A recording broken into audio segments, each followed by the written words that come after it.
Carísimos en Cristo, bienvenidos a esta consagración que está organizando Mater Fátima y Frisidim. Ya nos estamos acercando, ahora sí, un día 28, estamos en esa cuarta etapa, conocimiento del corazón de Jesús. Ya el corazón de María ahora nos está aproximando al conocimiento y al amor del corazón de Jesús.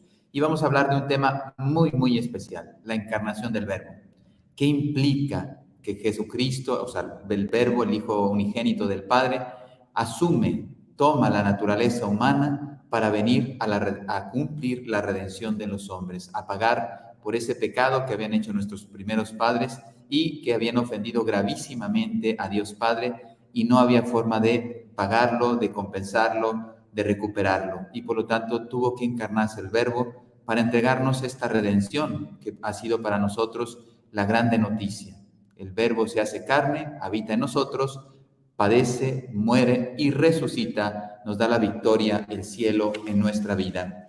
¿Cómo no estar alegres, cómo no estar agradecidos por esta grande gracia que Dios nos concede a través de nuestro Señor Jesucristo? Pues vamos a pedir luz al Espíritu Santo, porque es un tema muy amplio, lógicamente vamos aquí a hacer una síntesis, y con este grande teólogo Rollo Marín, pues realmente nos quedamos cortos en el tiempo, pero al menos sí tener una idea, digamos, integral de lo que ha sido la encarnación de nuestro Señor Jesucristo, aunque no podamos abarcarlo todo en profundidad. En el nombre del Padre, y del Hijo, y del Espíritu Santo. Amén. Ven, Espíritu Santo, llena los corazones de tus fieles y enciende en ellos el fuego de tu amor. Envía tu Espíritu Creador y renovarás la faz de la tierra. Oremos. Oh Dios, que has iluminado los corazones de tus hijos con la luz del Espíritu Santo, haznos dóciles a sus inspiraciones para gustar del bien y gozar de su consuelo. Por Cristo nuestro Señor. Amén. Dios te salve María, llena eres de gracia, el Señor es contigo. Bendita tú eres entre todas las mujeres, y bendito es el fruto de tu vientre, Jesús. Santa María, Madre de Dios, ruega por nosotros pecadores, ahora y en la hora de nuestra muerte. Amén. Gloria al Padre, y al Hijo, y al Espíritu Santo, como era en el principio, ahora y siempre, por los siglos de los siglos. Amén. Sagrado corazón de Jesús, en vos confío. Inmaculado corazón de María, sed la salvación del alma mía. En el nombre del Padre, del Hijo, del Espíritu Santo. Amén.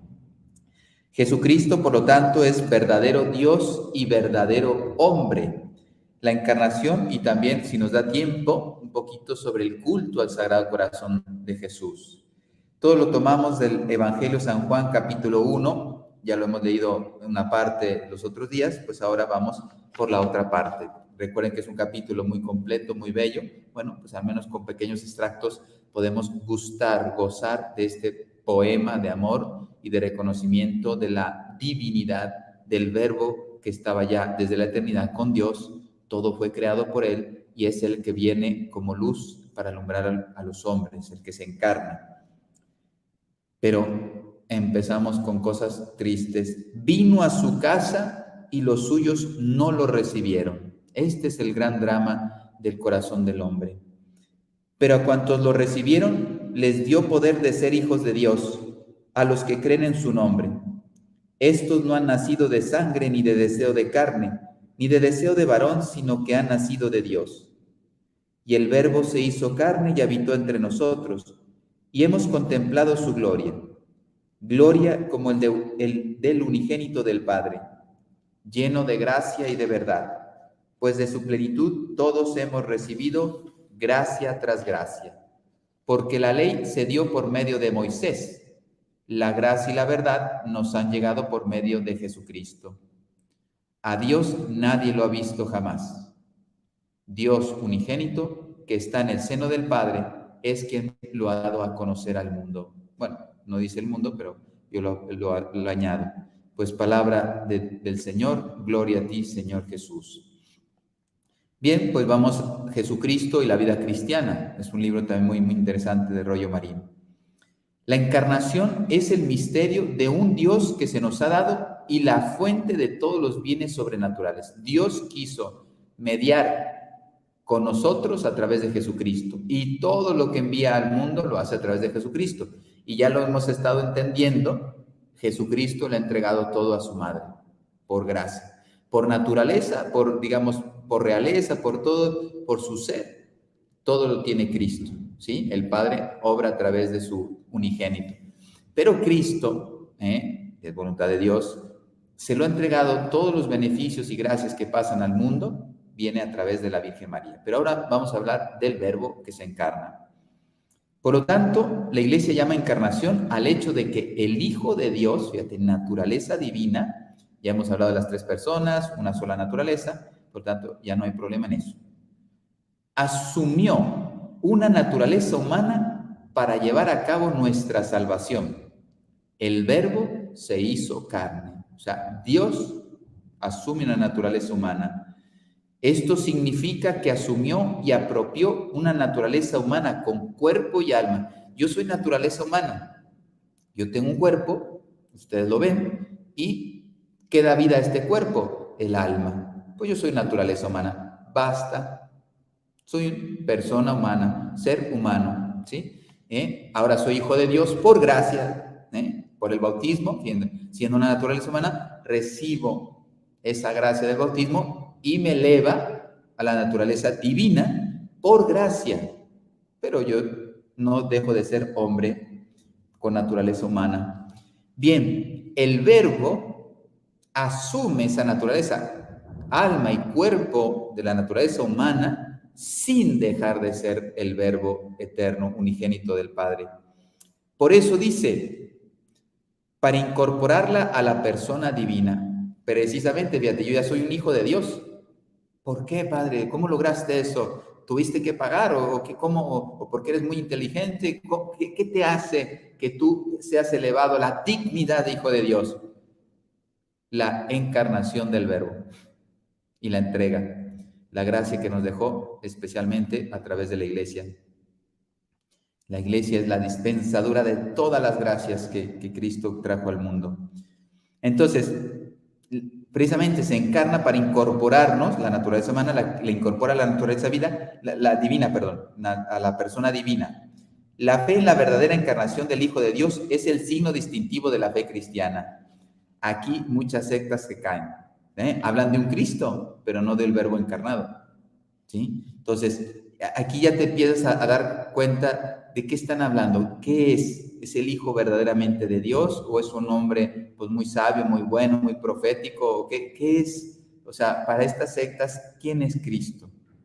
Porque todo el mundo habla de Cristo, pero no hablamos del mismo Cristo. Nos hablan de la felicidad, ¿no? De las maravillas eternas, pero después tú dices, ¿a qué se refieren con esas cosas? Porque precisamente las sectas ponen más el énfasis en esta vida, en el bienestar de esta vida. Eso es muy americano. Ustedes saben que muchas de las sectas vienen de Estados Unidos y bueno, la bonanza, el bienestar material, pues, ya ven que es como una mentalidad un poco más o menos extendida en Estados Unidos. Entonces, las sectas se identifican mucho con que eres bueno, pues te va bien en los negocios, te va bien en la familia, no te enfermas tan seguido, o sea, se quedan ahí. Entonces, y tú dices, y no tiene nada que ver con lo nuestro, porque en cambio nosotros, Cristo vino, fíjate, no tenía otro objetivo, se encarna porque iba a cumplir la misión de morir por rescate mío. Entonces el sufrimiento no hay que evitarlo ni hay que correr de él, sino que se asume, porque todos sufrimos en la vida, se asume por amor y se puede convertir en mérito, en salvación, en conversión de otras personas, porque yo lo ofrezco a Dios por amor. O sea, parece que somos lo mismo, no tenemos nada que ver. Lo digo porque hay gente que dice, bueno, pues es que es la misma Biblia, hablan de la Biblia, no sé qué. No estamos hablando de la misma fe. Todo espíritu que confiesa a Jesucristo, dice Juan, venido en carne, es de Dios. Fíjate, reconocer al Verbo encarnado.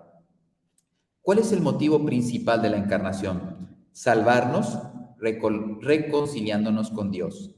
Dios estaba ofendido por causa del pecado y el hombre no tenía capacidad de compensar, de pagar, de rescatar ese pecado, porque como había sido, ¿a quién se hizo esa ofensa de Adán y Eva? No fue Adán que ofendió a Eva o Eva ofendió a Adán. Se hicieron daño, pero la ofensa era a Dios. Desconfiaron, desobedecieron y por lo tanto pecaron. Y como consecuencia murieron. Todas las gracias que tenían originales, santidad y justicia original, toda la perdieron. Y nosotros como hijos de Adán y Eva, sobre todo de Adán, la naturaleza humana está herida por ese pecado de aquel momento. Entonces vino reparando el pecado del género humano.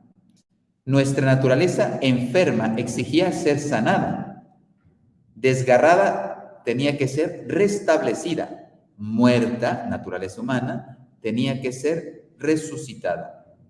Esto son palabras de San Gregorio de Nisa, muy bonitas. Sigue.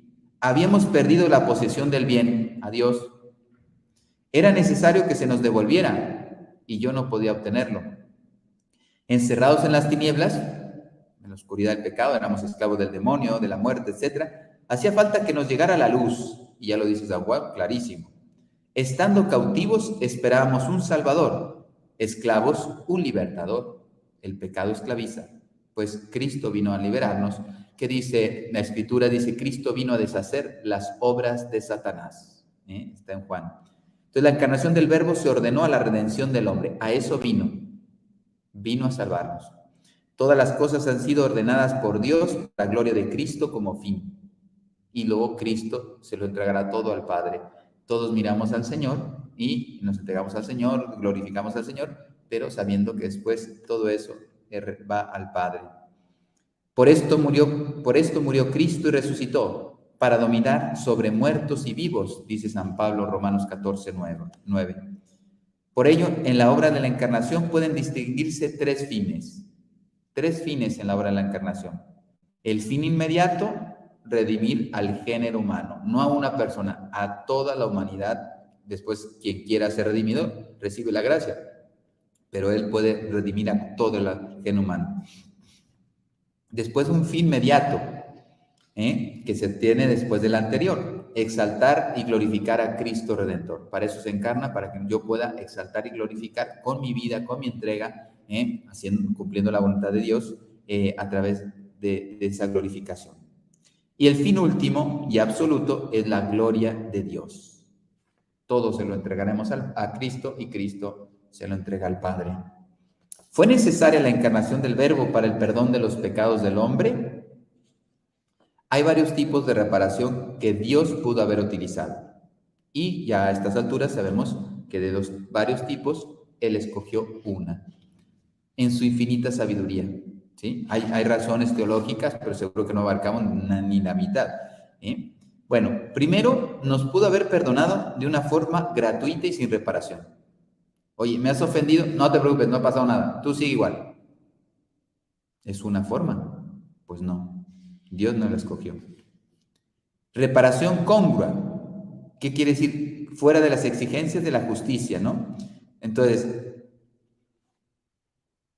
yo hice una ofensa grandísima a Dios con mi pecado, porque es a Dios directamente, y Él me dice, bueno, pues salte ahí, estoy bromeando, ¿no? O sea, ¿qué?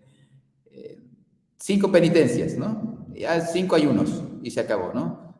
Podría ser también, Él es libre y si lo acepta, porque el ofendido es Él, puede decir, pues dame 5 ayunos y quedas. Entonces te das cuenta, no hay proporción entre la ofensa y lo que se me pide. Tampoco Dios quiso eso. Reparación de justicia imperfecta. Aquí ya la ofensa es grande, pues tiene que ser proporcionada a la reparación. Si no, no hay pago. De este género son nuestros méritos y satisfacciones realizadas en estado de gracia, ¿sí? Por ejemplo, yo, por mis pecados pasados, puedo hacer, no sé, ayunos, puedo hacer sacrificios, penitencias, y ya estoy reparando. O sea, yo quiero reparar las consecuencias de mi pecado, pero de una forma imperfecta, porque ya es mayor que la congrua, pero no es par. O sea, mi pecado es mucho más grande, que mis méritos ofrecidos en reparación, ¿no? Mis ayunos, mis penitencias, mis sacrificios, etcétera, mis obras de caridad. Pero ya no es una, digamos, equiparable entre el ofendido y el que repara, pero sí hay ya una mayor aproximación. Bueno, esto lo hago yo. para reparar mis ofensas que hago a Dios, ¿sí? Las personales. Y tengo que estar en gracia para ofrecer, para que tengan mérito esas obras. Pero no es la reparación que pidió o que Dios esperaba del pecado realizado por nuestros primeros padres, porque ellos recuerden, tenían la santidad y la justicia originales, y ellos tenían ciencia infusa, orden en su inteligencia, voluntad, todo en la persona estaba unidísima. Yo sufro ahora porque mi inteligencia va para un lado, mis pasiones van para otro, etcétera. Estamos todos dispersos, ¿no? O desintegrados interiormente. Eso no existía en Adán y Eva, ¿sí? Esto es consecuencia del pecado. La gracia es el que me vuelve a unificar poco a poco, y ustedes saben cuánto cuesta. Entonces, ¿cuántas luchas y combates tenemos que hacer? Bueno, pues ahora el Señor, ¿cuál es la que quiso? ¿Cuál reparación quiso? La de justicia estricta y perfecta. Tú me hiciste una ofensa infinita por el objeto, no por la persona, o sea, gravísima, pues yo necesito que determino que tú me tengas que, en justicia, sea la par. Tú me has ofendido siendo Dios, pues ahora alguien que pague como Dios tiene que responderme. O sea, el valor de Dios o de valor infinito. El hombre no tiene nada que llegue a eso. Ahora sí se entiende por qué tuvo que venir el Verbo. Porque yo no podía pagar, nadie, ni toda la humanidad junta haciendo penitencias, sacrificios, ayunos, etcétera, porque no tenemos el valor, nuestras obras no tienen un valor infinito. Solamente Dios puede tener. La ofensa fue infinita por lo que a quien se ha ofendido, y también por el conocimiento. Por eso es gravísimo lo que hicieron Adán y Eva, porque teniendo tan profundo el conocimiento de Dios, no quisieron amarle, desconfiaron de sus preceptos, prefirieron hacerle caso a Satanás. Entonces pide una igualdad absoluta entre el ofensor y el ofendido, entre lo debido y lo que se paga. Dios hubiera podido perdonar el pecado sin exigirnos nada, pero Él ha querido que su propio Hijo viniera a salvarnos. Él es el ofendido y el juez supremo. Entonces Él determina qué es lo que, digamos, está de acuerdo con lo que Él espera de reparación y de perdón, ¿no? Dios exigía una reparación del género humano de justicia estricta y perfecta, a la par, en igualdad entre lo debido y lo pagado. El hombre no podía satisfacer por sí mismo, mucho menos por todo el género humano. Si yo no puedo pagar por mis faltas, mucho menos por el género humano. Porque yo, por ejemplo, mis méritos para presentarlos a Dios Padre, yo no soy nadie. Los presento a través de María, que esta es la consagración que estamos haciendo. O sea, los presento a través de María para que así sean mejor escuchados por Rey, Cristo Rey, por el Rey. Cristo Rey, pero es para que el Cristo Rey me los acepte, de una forma más rápida y con mayor valor, porque no es lo mismo que yo me presente solo ante el Rey, a que me los presente mis méritos la Virgen María, pero no se queda ahí. Cristo se los presenta al Padre, y el Padre entonces acepta mis méritos y me da bendiciones y gracias, porque en mí está mirando a Cristo. No me está mirando a mí, en mí, o sea, mira a Cristo, ese intercesor. Entonces, por ese amor que le tiene infinito a su Hijo, al unigénito, me concede los méritos también a mí. Esto es muy importante saber, porque a veces uno piensa, no, yo soy bueno, y Dios me quiere mucho, porque yo soy buenísimo, ¿no? Si no fuera por Cristo, no, nuestros méritos, porque están manchados de intereses, de miserias, de imperfecciones, etcétera, a veces hasta de pecado, ¿no? Quiero hacer un ofrecimiento y a lo mejor estoy lleno de egoísmo, de rencores, de oscuridad, y no es agradable, no es agradable mi sacrificio o mi ofrenda a Dios, porque dice, pues, con los labios me honras, no dice la Escritura, pero no me honras con el corazón. Otros beneficios de la encarnación del Verbo, para que conociésemos los atributos de Dios y su amor. Así hemos conocido el amor infinito, dice 1 Juan 4:9, en esto se manifestó el amor que Dios nos tiene, en que Dios envió al mundo a su Hijo único para que vivamos por medio de él. Voy a tener que ir un poquito rápido porque es mucha materia. Para que conociéramos su infinita bondad, no despreció nuestra debilidad, nuestra ofensa, su infinita misericordia, que por medio de ella fuimos perdonados. Su infinita justicia, que fíjense, pidió hasta la última gota de sangre de su Hijo para que fuéramos perdonados.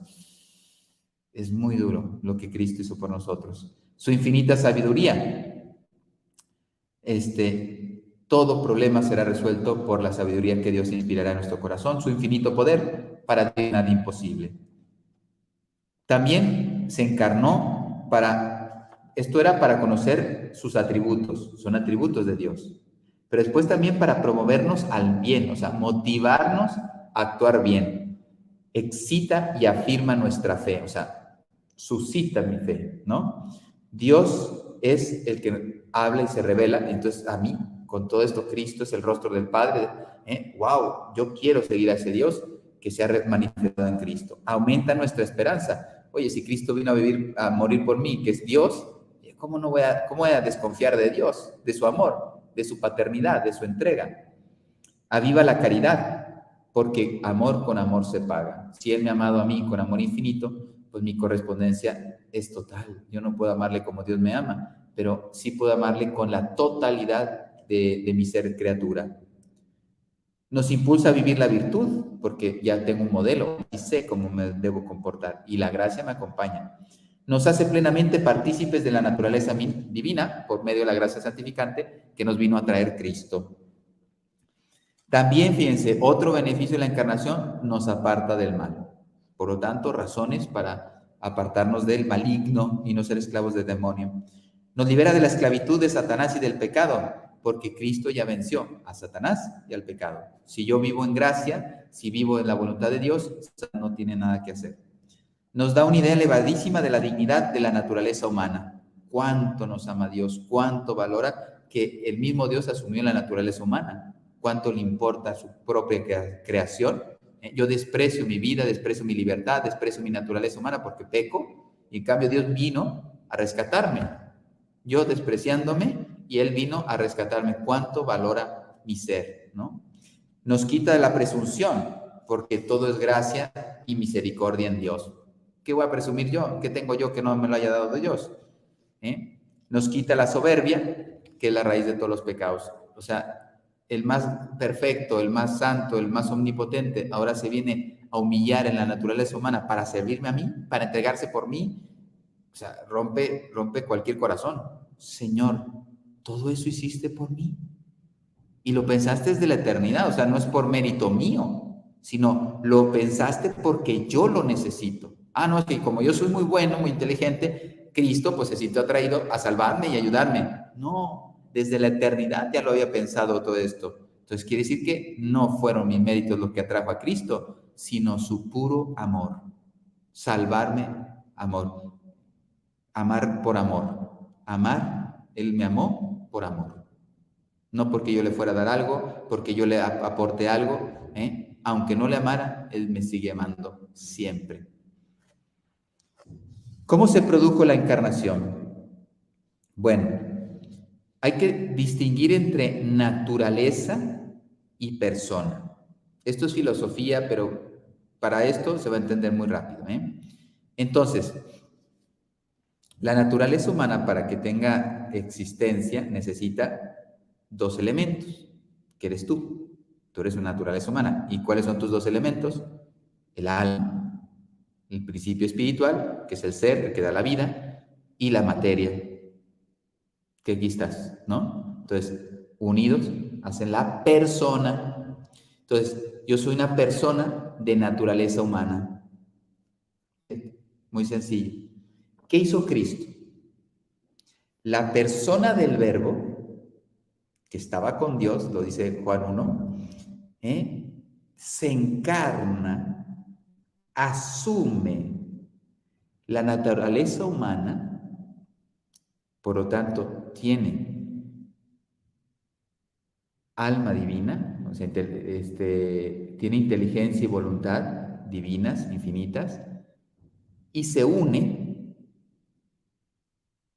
al alma y la naturaleza humana de la persona. Y entonces esta unión, que se llama hipóstasis, hipostática, da como resultado la persona divina de nuestro Señor Jesucristo.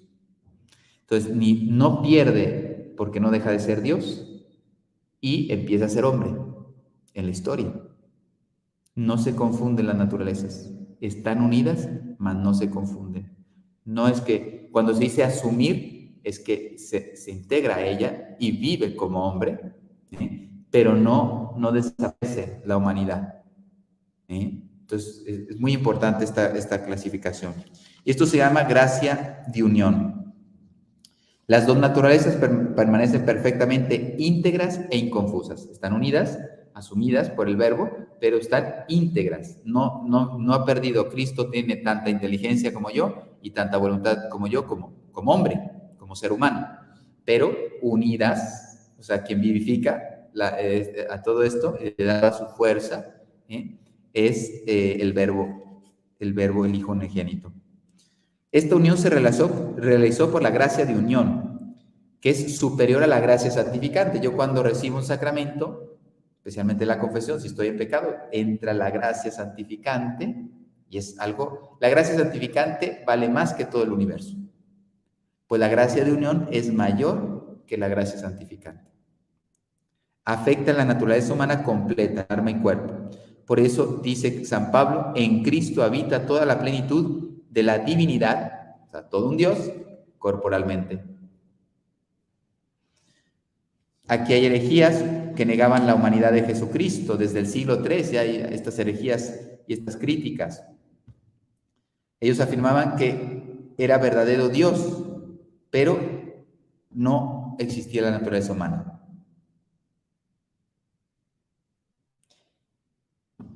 Y decían que en Jesucristo solo existía la persona divina. No, es verdadero Dios y verdadero hombre. ¿Sí? El concilio de Calcedonia, ecuménico, dice, enseñamos que ha de confesarse a uno solo y mismo Hijo, nuestro Señor Jesucristo, perfecto en la divinidad y perfecto en la humanidad, verdaderamente Dios y verdaderamente hombre con alma racional y cuerpo. Ya lo hemos visto, pero esta es la iglesia hablando. Que se ha de reconocer a uno solo y mismo Cristo, no hay dos Cristos, es uno. Hijo, Señor, unigénito en dos naturalezas, sin confusión, sin cambio, sin división, sin separación. Están unidas, no se confunden, no asume uno a otra, no, están ahí unidas y no pierde cada uno su esencia.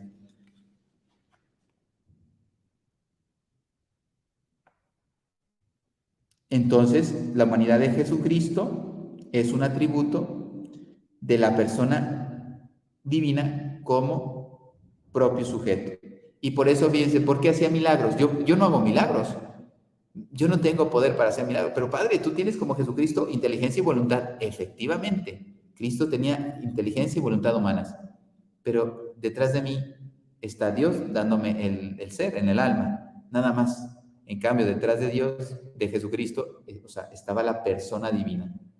Entonces, obraba el verdadero Dios a través de la verdadera naturaleza humana.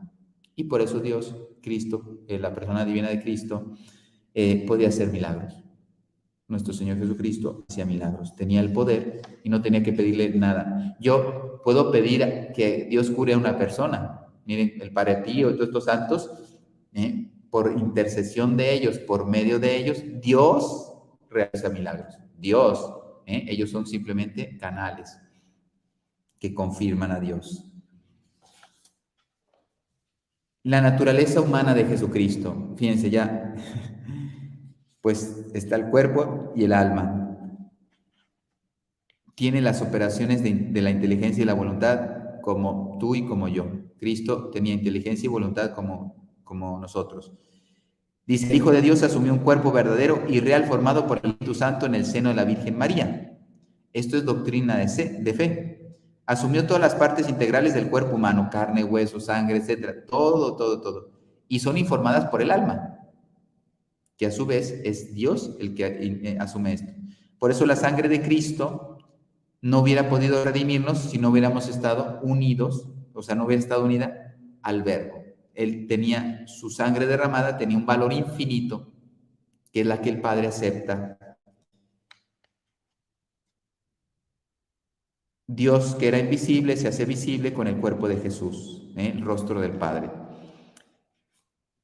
Defectos, bueno, no, defectos no en el sentido moderno que estamos diciendo, sino que él asume el cuerpo, la naturaleza pasible y mortal, y por lo tanto tenía hambre, se cansaba, etcétera.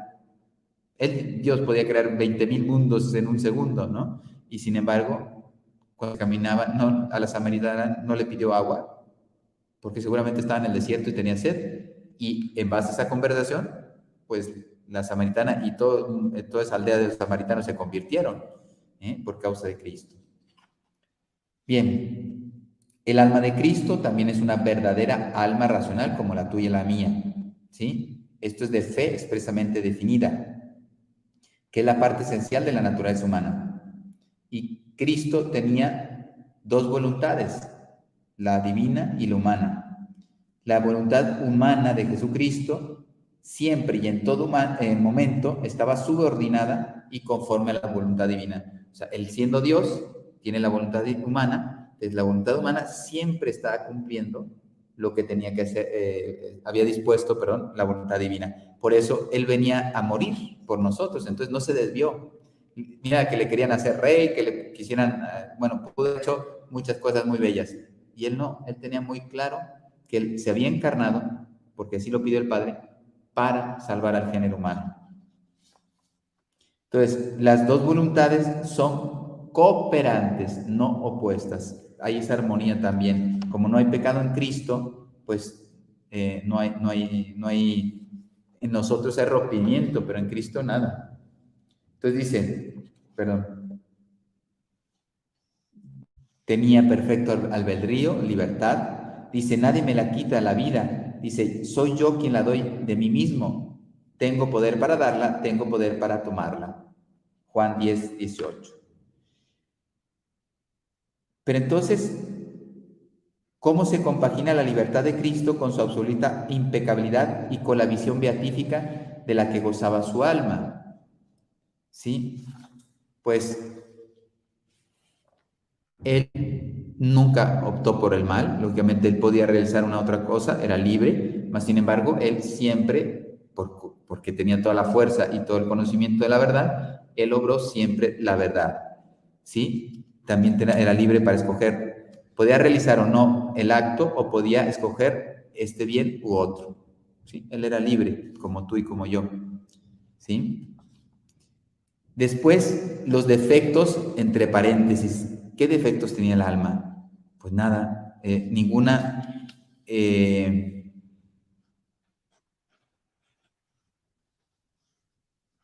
No tuvo ningún defecto como nosotros, la ignorancia, la dificultad para hacer el bien, la inclinación al mal. Eso lo tengo yo como criatura, porque yo nazco con el pecado original y la inclinación se mantiene. Cristo no tuvo nada de eso, nada de eso. ¿Hubo pecado en Cristo? Jamás, jamás. Cristo fue intrínseca, ¿sí? Desde que fue concebido y absolutamente impecable, ¿sí? Porque Dios no puede pecar. Dios es infinita bondad, que es la que asume la naturaleza humana, pues Jesucristo no puede pecar, ¿sí? Y hubo ignorancia en Cristo, y dicen, hay dos tipos de ignorancia. La negativa, que significa lo que yo debería conocer y por lo tanto debo estudiar, o la privativa, que no puede saberlo o no llega a conocerlo. Pues en Cristo digamos, la ignorancia negativa, sí, porque dice el Evangelio que él fue creciendo en sabiduría, en gracia, o sea, ¿qué quiere decir? Que fue aprendiendo en lo, digamos, en lo humano. Sí, él tenía una cierta ignorancia, pero no porque no tuviera perfección, sino que Dios permitió que esa naturaleza también tuviera un desarrollo, un crecimiento, una madurez como naturaleza humana. Jamás toda la sabiduría infinita, toda la misericordia infinita, toda la ciencia infinita de Dios no faltó a la persona humana, pero Dios permitió que sí hubiera un crecimiento gradual.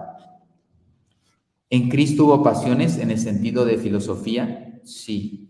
Pasiones son movimientos. Una pasión desde el punto de vista filosófico no significa que sea bueno ni malo. Pasión es como una fuerza que está de dentro y se pone en acto, ¿no? Delante de un estímulo, etc. Entonces, porque hoy día dices pasiones y estás pensando en sexo, ¿sí? La pasión ahora la utilizan solo o casi exclusivamente para pensar en sexo. Yo estoy hablando filosóficamente, nada que ver de esto, nada. Entonces, Cristo tuvo, por ejemplo, amor, dice el Evangelio de Marcos, Jesús poniendo en él, en el joven rico, los ojos, lo amó. Fíjate, es una pasión, pero orientada al bien. Eso es lo bonito de Cristo. Todas las pasiones que tuvo Cristo fueron orientadas al bien, porque como hombre, verdadero hombre, tenía esas pasiones, pero él siempre las orientó al bien. El amor se puede corromper si lo canalizas al mal. El odio como pasión, no como deseo de venganza, pues también cuando le dice a San Pedro que le pone una vara, cuando le dice, apártate de mí, Satanás, ¿no? Uy, pues no se lo dijo así, oye, Pedrito, por favor, te puedes ir de aquí porque me estás tentando, vete de aquí. O sea, ahí fue una pasión, pero no es que cuesta porque cuando yo digo esta palabra, estamos pensando en el mal uso que se da en el lenguaje coloquial, cotidiano. Yo estoy hablando en el sentido filosófico. Tuvo odio no porque tuviera rencor, que fuera malo, el corazón de Cristo fue impecable. Si el de la Virgen no pecó, te puedes imaginar Cristo si era la fuente de la verdad, del bien. Pero entonces, ¿en qué sentido aplica el odio con Pedro?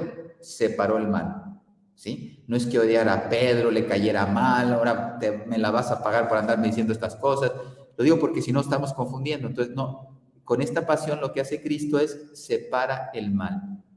Apártate de mí, Satanás, porque esto no viene de Dios, esto viene de tus razonamientos, y tú lo que quieres no te das cuenta porque eres muy cortito de mente, los hombres no tenemos esa capacidad de penetrar las cosas de Dios, y tú sin quererlo, a lo mejor hasta era bien intencionado, pero ¡pum!, se llevó una reprimenda buena,